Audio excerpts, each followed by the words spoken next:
самой обычной среднестатистической семье произошел такой случай: 8-летний сын заходит в квартиру после прогулки грязный, измазанный как только можно. Его, естественно, сразу отправили в ванну. В принципе, ребенок уже довольно взрослый и в состоянии сам помыться, но маму что-то дернуло проконтролировать сей процесс. В процессе мама увидела странное вздутие на лопатке мальчика, а когда она попыталась потрогать это сине-фиолетовое новообразование, чадо сразу начало кричать, пытаться вырваться. Мать, понятное дело, пугается, бледнеет, быстро заканчивает купание, и пока сын вытирается, сразу же вызывает скорую помощь. Добралась до их дома скорая довольно быстро. Осматривать сына зашел совсем юный врач. Начал он с того, что взял деньги, а лишь потом придвинулся к мальчику. Молодой врач взял пинцет, потыкал им в волдырь и говорит: это явно не укус, но вздутие очень странное. Не могу вам сказать, что это, так что обращайтесь в поликлинику. Затягивать с этим не советую.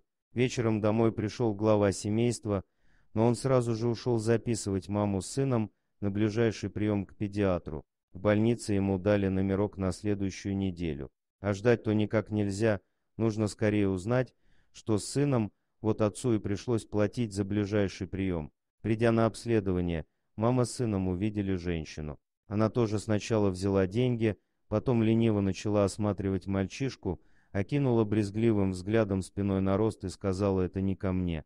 Скорее всего, это онкология, а запустили то как нельзя так, мамаша. Все, что я могу сделать, выписать направление в онкологическое отделение. Маму с такими событиями придется класть в кардиологию, потому что сердце у нее уже прихватывало. Отец только бегал за спиртным и пытался держаться.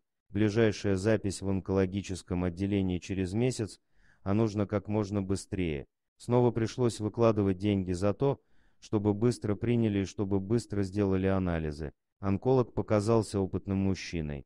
Серьезный взгляд, умный вид и очень плохие слова: оперировать нельзя, опухоль образовалась близко к сердцу. Я ничем не смогу помочь, но есть один профессор, который берется даже за самые отчаянные случаи, сходите в его академию. Мама чуть было от его слов в обморок не упала. Надежда умирает последней. Пришли в академию, очередной раз заплатили деньги за быстрый прием и еще одни анализы в его лаборатории. Сделали, значит, все, уже стоят перед профессором, и тут он выдает анализы прекрасные.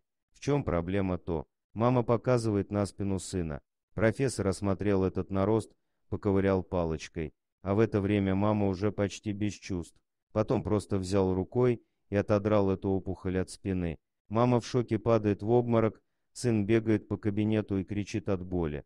Тем временем чудо-врач привел мать в чувство и говорит ей: не стоит переживать. Это просто жвачка к спине прилипла и давно, потому что грязью уже вся покрылась. Не приводите больше сына с такими проблемами ко мне.